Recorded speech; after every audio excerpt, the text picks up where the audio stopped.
नमस्कार मंडळी, मी पल्लवी चोपडे दे धक्का या माझ्या चॅनलमध्ये तुमच्या सगळ्यांचं स्वागत करते। मी तर तुम्ही ऐकलेच असेल, अक्षय शिंदे जो आहे त्याचा आज एन्काउंटर झालेला आहे, ज्याने 2 मुलींवरती अत्याचार केला होता। काही दिवसापासून बदलापूरमध्ये त्याला फाशीची शिक्षा द्या अशी लोकांची मागणी होती, तर ती आता पूर्ण झाली असं आपण म्हणू शकतो। सगळ्यात पहिले मी शिंदे सरकारचा आभार मानते, त्यांनी कसं का होईना मुलींना आणि मुलींच्या पालकांना न्याय दिलाय। या प्रकरणात अक्षय शिंदे याला अटक झाल्यानंतर फाशीची शिक्षा देण्याची खूप मागणी होत होती आणि मला असं वाटतंय की शिंदे सरकारमध्ये ती मागणी आपली सगळ्यांची पूर्ण झालेली आहे आणि त्या मुलींना पण न्याय भेटलेला आहे। त्याच्याविषयी न्यायालयात खटला चालू असताना 23 सप्टेंबर या दिवशी आपल्या सगळ्यांना त्याच्या मृत्यूची माहिती मिळते। अक्षय शिंदेने पोलिसांवर हल्ला करण्याचा प्रयत्न केला। स्वरक्षणासाठी पोलिसांनी त्याच्यावरती गोळ्या झाडल्या आणि त्यातच त्याचा मृत्यू झाला अशी बातमी मिळत होती आणि ती मला वाटते की माझा व्हिडिओ थोडासा लेट येऊ शकतो, त्याचा मृत्यू ऑलरेडी झालेला असेलच। अक्षयच्या एन्काउंटर नंतर राज्यातील राजकारण ही तापलेले दिसून येत आहे। इतर आरोपींना वाचवण्यासाठी हे एन्काउंटर करण्यात आले असे आरोप विरोधाकडून करण्यात येत आहेत। अक्षय शिंदेचा ताबा बदलापूर पोलिसांकडे होता। 23 सप्टेंबरच्या संध्याकाळी बदलापूर पोलीस आरोपी अक्षय शिंदेला त्याच्या पत्नीने दाखल केलेल्या गुन्ह्यासाठी अटक करण्यासाठी गेलेले होते। त्यानंतर पोलीस तळोजा कारागृहातून बदलापूर या पोलीस स्टेशनमध्ये अक्षय शिंदे याला घेऊन चाललेले होते। संध्याकाळी 5:30 वाजता तळोजा कारागृहातून आरोपीला घेऊन जात असताना 6:30 वाजता पोलिसांची गाडी मुंब्रा बायपास येथे आली। त्यावेळी अक्षय शिंदेने पोलिसांजवळचं रिव्हॉल्वर हिसकावून घेतलं। त्यानंतर त्याने हवेत गोळीबार केला। एपीआय निलेश मोरे यांच्यावरती 2 गोळ्या झाडल्या, त्यापैकी एक गोळी निलेश मोरे यांच्या पायाला लागली आणि ते जखमी झाले। सोबत असलेले दुसरे पोलीस निरीक्षक यांनी संरक्षणासाठी गोळ्या झाडल्या। त्यावेळी त्यांनी स्वतःच्या रिव्हॉल्वर मधून 2 गोळ्या झाडल्या, त्यामधील एक अक्षय शिंदेच्या डोक्यात तर दुसरी शरीराला लागली आणि त्यातच त्याचा मृत्यू झाला असं माहिती समोर येते। त्यानंतर जखमी अक्षय शिंदेला कळवा रुग्णालयात दाखल करण्यात आले असता डॉक्टरांनी त्याला मृत घोषित केलं। एपीआय मोरेलाही कळवा रुग्णालयातून ज्युपिटर रुग्णालयामध्ये हलवण्याची माहिती समोर येते। अक्षय शिंदेच्या एन्काउंटर नंतर मुख्यमंत्री एकनाथ शिंदे यांचं काय मत आहे ते आपण बघूया। बदलापूर प्रकरणात आरोपी अक्षय शिंदेवर त्यांच्या पहिल्या पत्नीने अत्याचाराचे आरोप केले होते, त्यामुळे त्याला पोलीस तपासासाठी घेऊन जात असताना त्यानं पोलिसांच्या बंदुकीने पोलिसांवर फायरिंग केली। त्यामध्ये एपीआय निलेश मोरे जखमी झाले, अन्य पोलीस देखील यात जखमी झाल्याची प्राथमिक माहिती मिळते। त्यामुळे सेल्फ प्रोटेक्शन मध्ये पोलिसांनी बचावासाठी गोळीबार केला असं एकनाथ शिंदे यांचं मत आहे।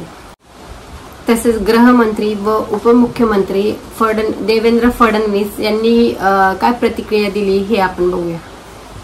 आरोपीच्या पत्नीने त्यांच्यावर तक्रार केली होती, त्यांच्या आधारावर आरोपीला चौकशीसाठी बदलापूर पोलीस स्टेशन मध्ये नेलं जात होतं। त्याने पहिल्यांदा पोलिसांची बंदूक हिसकावून गोळीबार करण्याचा प्रयत्न केला, त्यामुळे संरक्षणासाठी पोलिसांनी गोळीबार केला।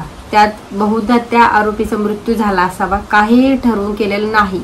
या घटनेची चौकशी केली जाईल असं देवेंद्र फडणवीस यांचं म्हणणं आहे।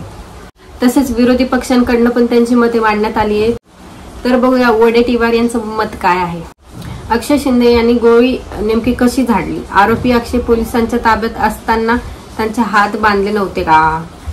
त्यांना बंदूक कशी काय मिळाली? पोलीस इतके बेसावध कसे असू शकतात? बदलापूर प्रकरणात एकीकडे संस्थाचालक भाजपशी संबंधित असताना संस्थाचालकावर कारवाई होत नाही, दुसरीकडे आज आरोपी अक्षय शिंदे स्वतःवर गोळी घालून घेतोय, हे अतिशय धक्कादायक आणि संशयास्पद आहे। बदलापूर प्रकरणात पोलिसांच्या भूमिकेवर आमचा पहिल्यापासून विश्वास नाही। आमची मागणी आहे आता या प्रकरणाची न्यायिक चौकशी झालीच पाहिजे असं वडेट्टीवार यांचं मत आहे। अमोल कोल्हे यांनीही त्यांचं मत या विषयावरती मांडलेलं आहे, तर आपण बघूया। एकूणच सगळ्या प्रकरणावरती संशयाची चादर ही तयार झालेली आहे। अशा पद्धतीने जर आरोपी हा पोलिसांच्या संरक्षणात असताना रिव्हॉल्व्हरने स्वतःवर गोळी झाडून घेऊ शकत असेल तर नक्कीच पोलीस खात्यांच्या विषयी नेमकं प्रश्नचिन्ह निर्माण होत आहे। आणि असं असताना राज्याचे गृहमंत्री हे केवळ सरकार वाचवण्यामध्ये आणि आता कुणाकडे नेतृत्व जागर व्हायचं प्रश्न मग्रुल आहे।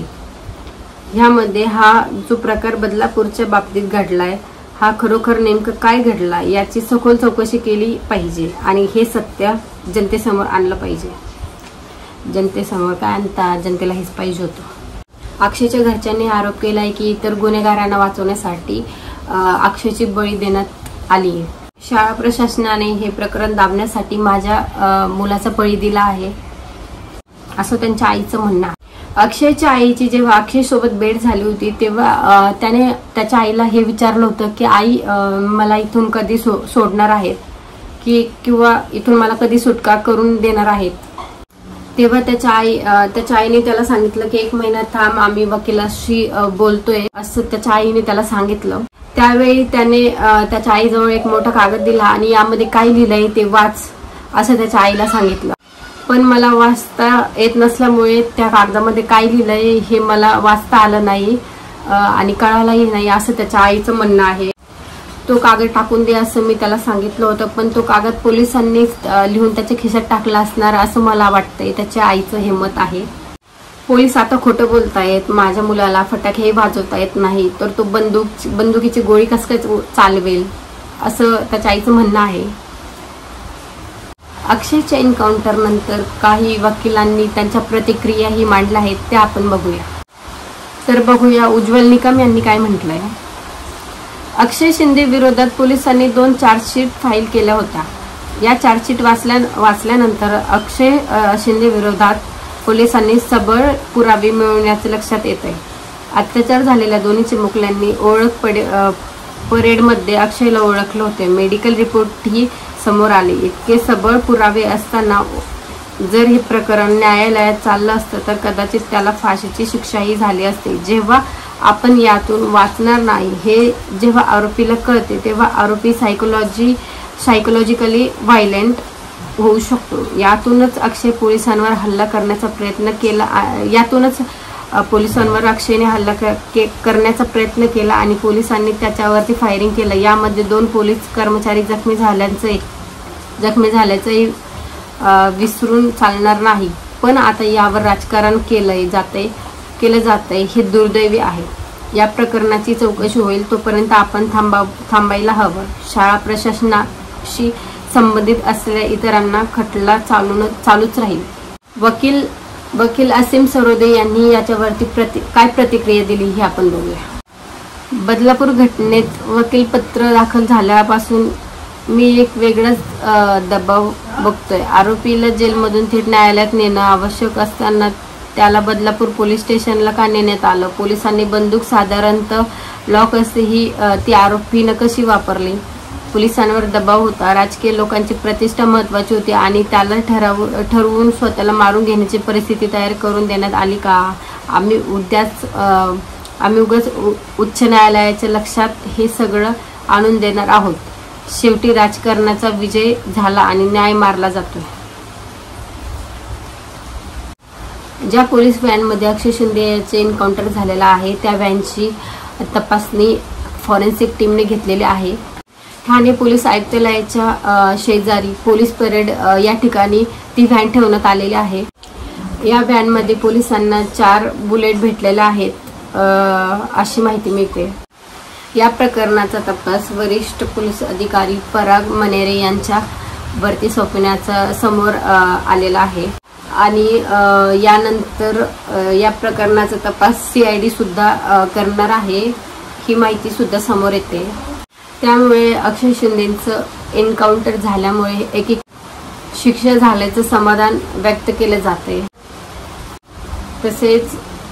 तसेच अक्षयच्या घरचे आणि विरोधकांकडून संशय व्यक्त करण्यात येत आहे। या प्रकरणात तुमचं काय मत आहे कमेंटमध्ये सांगा। धन्यवाद। थँक्यू। जय महाराष्ट्र।